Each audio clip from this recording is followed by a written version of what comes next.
Oke, selamat datang teman-teman di pertemuan ke-10 dasar keamanan komputer. Mungkin teman-teman sebelumnya sudah mengetahui mengenai eh, keamanan jaringan nirkabel kali ini bagaimana sih? Dari keamanan jaringan nirkabel itu kita bisa mengamankan suatu aplikasi. Atau di sini kita akan ngebahas mengenai sesi application security, yaitu keamanan aplikasinya. Jadi kalau kita membahas mengenai keamanan aplikasi, di situ pasti selalu ada yang namanya secure coding atau keamanan pengkodean dalam suatu source pemrograman bahasa yang kita gunakan. Jadi, apa sih keamanan coding atau secure coding itu? Keamanan coding itu berarti praktik yang digunakan dalam kita mengembangkan perangkat lunak untuk mencegah celah keamanan yang dapat dieksploitasi oleh threat actor atau dalam hal ini adalah penyerang. Oke. Jadi eh, praktik-praktik ini akan kita gunakan di dalam suatu pengembangan development perangkat lunak kita sebelum aplikasi kita benar-benar masuk ke dalam production, yaitu yang bisa diakses oleh user. Nah, hal ini dilakukan untuk mencegah celah keamanan yang dapat terjadi dan dieksploitasi. Ini yang dinamakan secure coding.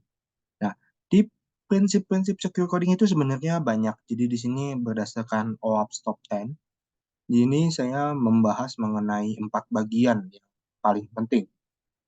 Yang pertama adalah validasi input, itu merupakan validitas data. Ketika kita memasukkan suatu data di dalam suatu form di input untuk mencegah serangan injeksi. Nah, apa yang kita bisa lakukan yaitu melakukan pembatasan input data. Lalu memvalidasi apakah data ini yang benar-benar kita inginkan untuk dilakukan proses atau bukan. Yang kedua adalah escaping output. Nah, ini kita melakukan penghindaran merender data mentah di dalam suatu output. Jadi misalkan ada suatu proses aritmatika, nah jangan sampai aritmatika itu melakukan perenderan data itu pada suatu outputnya, atau di dalam hal ini dalam suatu codingannya. Nah, itu kita bisa masukkan ke dalam beberapa fungsi.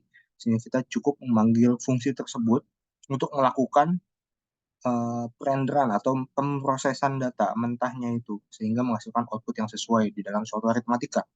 Jadi kita cukup call method atau call class-nya di dalam escaping output.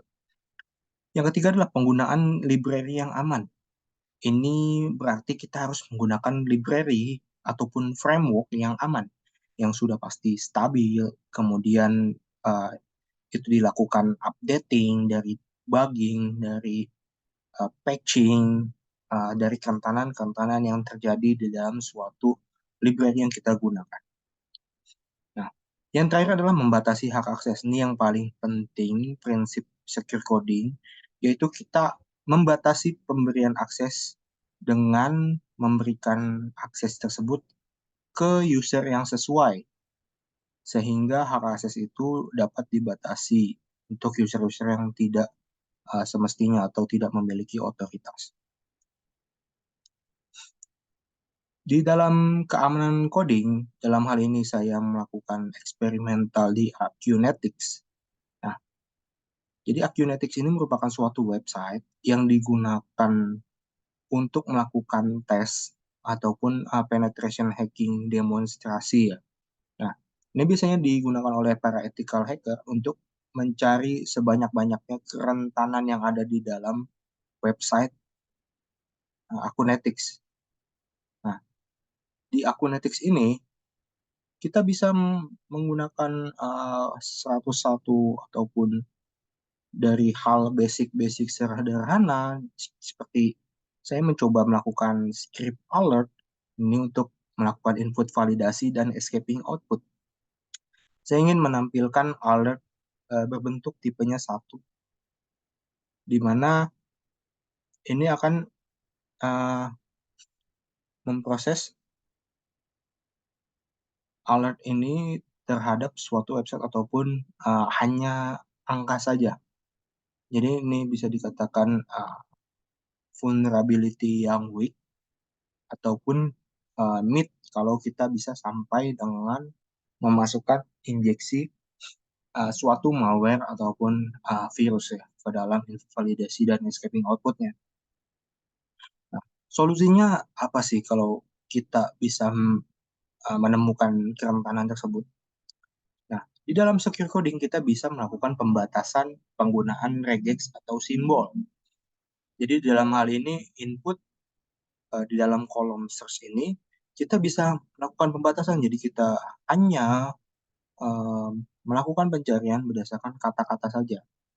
Misalkan kita bisa menghapus kutip satu, kemudian add, kemudian buka siku, dan lain-lain.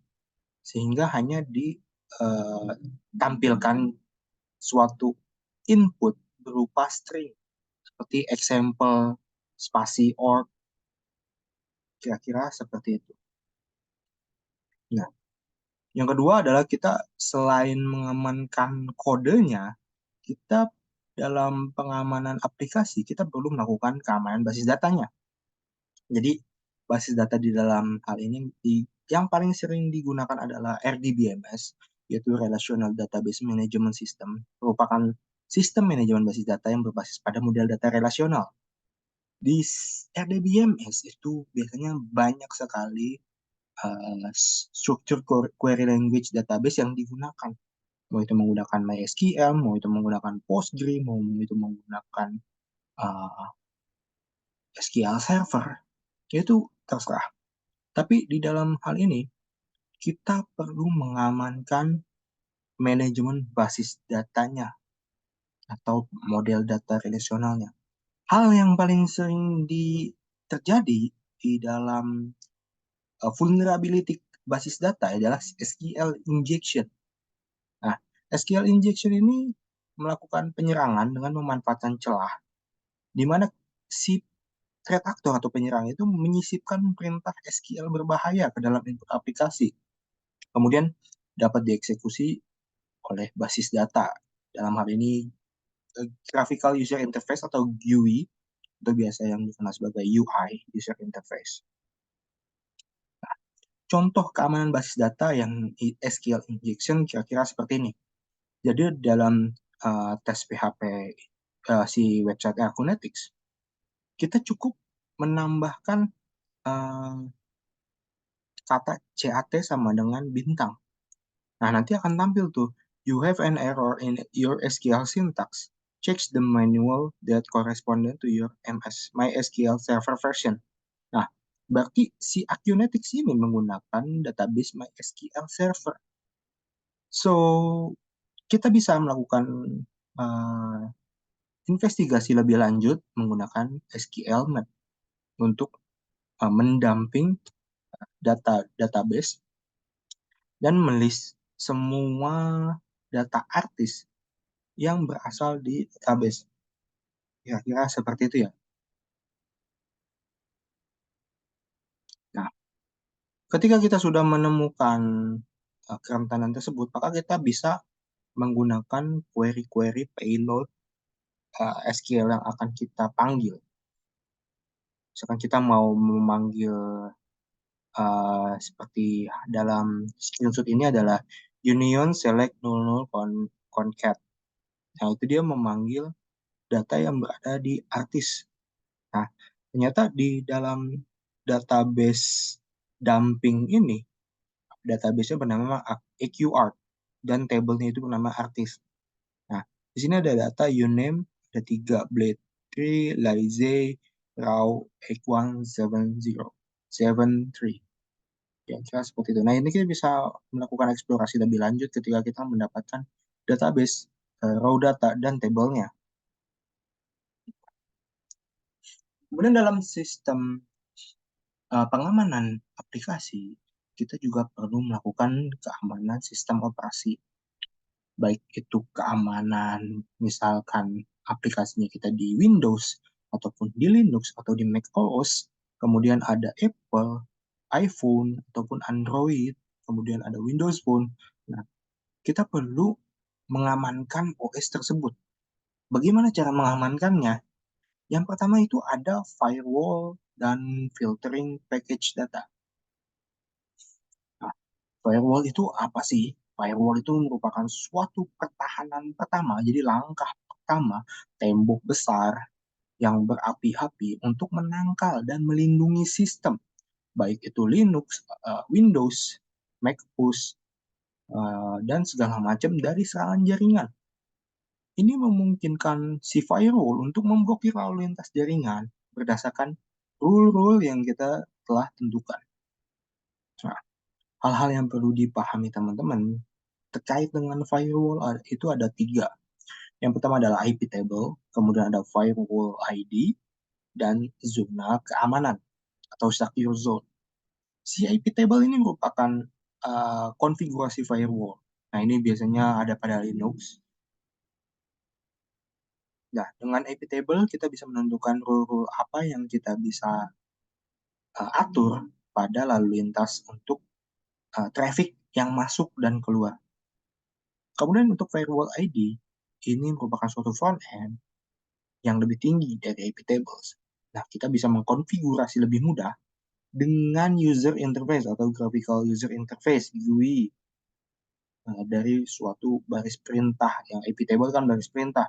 Sedangkan di firewall ID ini kita bisa pakai antarmuka user interface. Dalam hal ini bisa menggunakan CMD ataupun segala macam ya. Kemudian di secure zone. Nah, secure zone ini biasanya ada di paling banyak di distribusi Linux seperti CentOS. Jadi konsep ini memungkinkan kita mengelompokkan antarmuka jaringan dan menentukan tingkat keamanan yang berbeda untuk setiap zona. Jadi misalkan zona accounting itu berbeda tingkat keamanannya dengan zona yang dimiliki oleh Security Operation Center, dalam hal ini pengamanan database servernya. Nah, itu kita bisa melakukan setting di secure zone. Kira-kira seperti itu untuk yang secure zone. Jadi di keamanan sistem operasi itu juga ada yang namanya auditing dan logging. Auditing itu proses memonitor dan mencatat aktivitas ini pada sistem Linux, Windows, ataupun Mac OS. Nah, sedangkan logging adalah hasil proses monitor, jadi pencatatan aktivitas ini dalam bentuk file log untuk dapat dianalisis lebih lanjut. Nah, auditing dan logging ini sangat penting ketika misalkan kita melakukan monitor atau pemantauan aktivitas, kita melihat siapa sih yang memakai sistem dan apa yang mereka lakukan dan kenapa mereka melakukan itu atau kapan mereka melakukan itu. Sehingga ini bisa menjadi langkah preventif kita untuk mendeteksi aktivitas yang mencurigakan. Kemudian yang kedua adalah penyelidikan keamanan atau secure investigation. Jadi misalkan ada insiden keamanan seperti malware, ransomware, dan segala macam. Nah, itu udah otomatis memiliki log yang tersimpan. Entah itu lognya ada di server satunya atau di data recovery center. Nah, log-log ini dapat digunakan untuk melakukan penyelidikan dan identifikasi. Apa sih penyebab insiden itu? Mungkin ada insider, ada internal threat actor yang ingin melakukan pengerusakan sebelum dia resign. Nah, ini kita bisa melakukan investigasi dengan menganalisis lognya lebih lanjut. Kemudian yang pasti yang ketiga itu adalah untuk audit compliance atau kepatuhan dalam audit. Biasanya di perbankan itu memiliki kepatuhan yang cukup tinggi. Hal ini ditunjukkan oleh peraturan Bank Indonesia dan peraturan Otoritas Jasa Keuangan, di mana untuk mematuhi regulasi keamanan-keamanan yang telah ditentukan oleh regulator tersebut. Seringkali kita perlu melacak dan melaporkan aktivitas sistem agar si para regulator ini memahami bagaimana sistem kita ini bekerja dan apakah memiliki fraud yang bisa dianalisis lebih lanjut. Kemudian di pembaruan keamanan ini sangat penting. Seperti kita melakukan pembaruan sistem, pemeliharaan patch, manajemen repositori, dan monitoring pembaruan. Ini kita bisa memeriksa pembaruan keamanan yang tersedia biasanya ada di setting, ada di update. Nah, pembaruan ini mencegah dan mengatasi kerentanan yang telah ditemukan, sehingga secara otomatis distribusi operating system kita tuh secara update dan meningkat keamanannya. Nah, dalam pembaruan sistem itu pasti melakukan debugging patch atau pemeliharaan patch. Ini otomatis ketika pembaruan sistem maka patch keamanan ini menjadi yang terbaru, membantu melindungi sistem kita dari serangan yang memanfaatkan kerentanan yang sudah diketahui. Tapi kalau yang belum bagaimana sih? Biasanya itu akan uh, memiliki log yang dikirimkan ke server. Apakah aktivitas-aktivitas ini yang berada di background service ini termasuk ke dalam suspicious activity, sehingga pada next updating itu akan melakukan patch keamanan yang versi terbaru. Nah, yang ketiga adalah manajemen repository. Ini sangat baik untuk mengelola perangkat lunak yang diinstal di dalam sistem. Biasanya manajemen repository ini akan melakukan freezing ketika ada uh, perangkat lunak yang diinstal di dalam sistem uh, apa ya, dalam satu hari itu. Jadi misalkan satu hari itu kita menginstal Spotify, maka ketika kita logout ataupun kita restart, otomatis si aplikasi tersebut akan restore ke awal kembali sehingga si aplikasi tersebut sudah tidak ada lagi. Nah, yang terakhir adalah monitoring pembaruan. Kita perlu melakukan monitoring untuk mendeteksi pembaruan keamanan yang tersedia. Jadi jika ada komputer ataupun aset-aset perusahaan yang belum melakukan pembaruan, maka kita bisa melakukan alert notifikasi warning dan menerapkan pembaruan dengan cepat dan mudah, terkontrol secara sentralisasi. Di dalam misalkan sudah terjadi insiden di dalam aplikasi keamanan aplikasi tersebut, maka kita perlu melakukan deteksi gangguan. Deteksi gangguan ini sama seperti audit dan logging. Ini adalah proses mengidentifikasi aktivitas mencurigakan atau serangan terhadap sistem komputer dan jaringan dari aplikasi yang kita buat. Nah, deteksi gangguan itu contoh kasusnya adalah log activity, terus kemudian sistem IDS, intrusion detection system, dan yang terakhir adalah mengidentifikasi pola serangan. Nah, dalam hal log activity,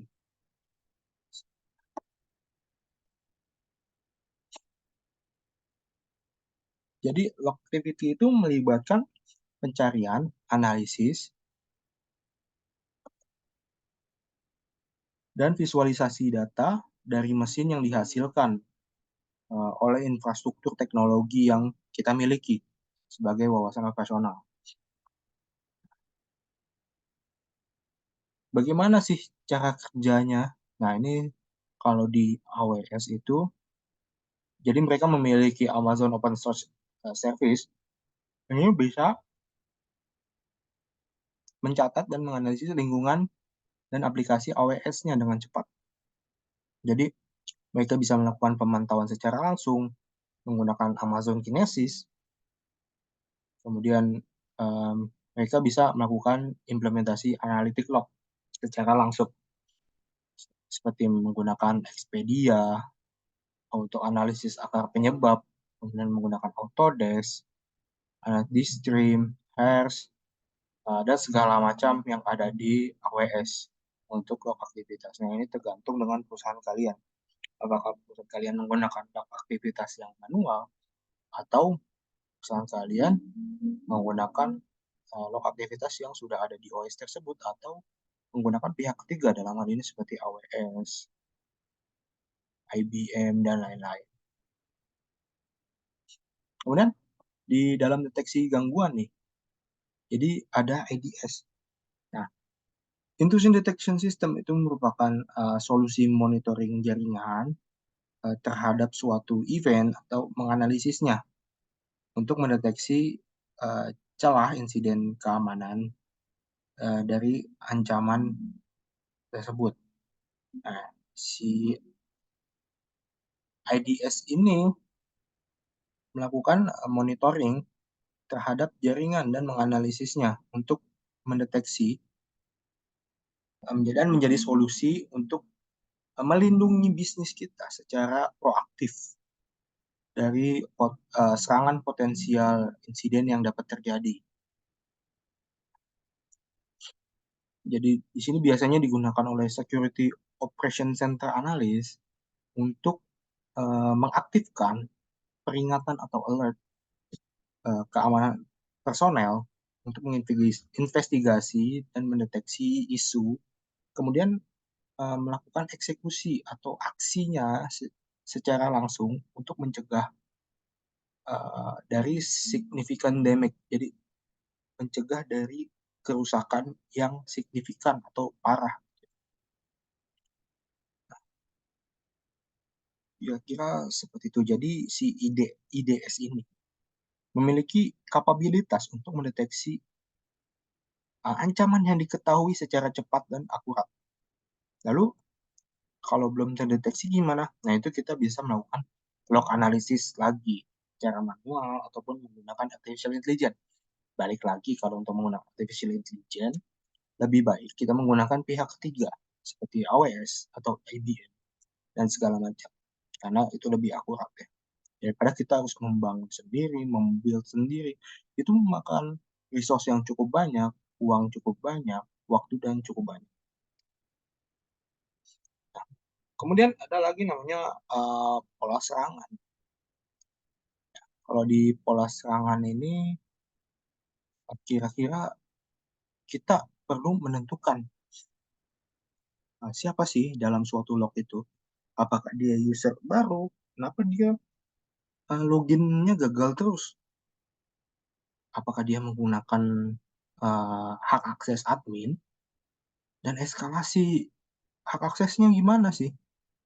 Host yang digunakan apa? Kemudian server tipenya seperti apa? Mesinnya itu apa? Lalu ketika sudah menemukan itu, kita bisa melakukan port scanning di dalam suatu sistem. Jadi kita bisa menemukan pola serangan yang dilakukan oleh threat actor ini. Apakah dia melakukan eksploitasi, eksploitasinya seperti apa, kemudian risiko dari eksploitasinya seperti apa, proses yang dihadapi dari eksploitasi itu apa, apakah ini akan merusakkan ke suatu background service sehingga terjadi penghambatan di proses bisnis atau hal-hal lainnya yang dapat mengganggu aktivitas di dalam suatu bisnis. Kira seperti itu untuk mendeteksi pola serangannya. Kemudian ada uh, celah keamanannya juga, yaitu pada cloud. Cloud computing ini merupakan suatu model penyediaan sumber daya komputasi secara on demand melalui internet. Jadi hal-hal yang tadi itu bisa diimplementasikan secara mudah di cloud juga, dan cloud itu biasanya sudah memiliki IDS firewall-nya itu sendiri ya. Kira-kira seperti itu. Contoh kasus yang biasa terjadi di cloud itu adalah data leakage, kemudian DDoS, dan kehilangan kontrol data. Dalam data leakage ini biasanya bocor datanya itu akibat konfigurasi yang buruk. Jadi dari path suatu websitenya itu masih terbuka konfigurasi port-portnya, sehingga si unknown user ini bisa mendownload dari folder-folder FTP yang dibuka secara bebas ini akibat konfigurasi yang salah atau buruk. Kemudian serangan DDoS. Ini serangan yang bisa membuat layanan cloud tidak tersedia. Nah, serangan DDoS itu bisa juga dapat selain dapat menghambat, itu dapat meningkatkan risiko pembayaran kita, resource membayarkan kita terhadap resource yang digunakan pada cloud itu cukup menjadi meningkat atau tinggi dari serangan DDoS ini, karena load balancer-nya itu akan naik ketika banyak traffic yang datang. Kemudian yang terakhir adalah kehilangan kontrol data.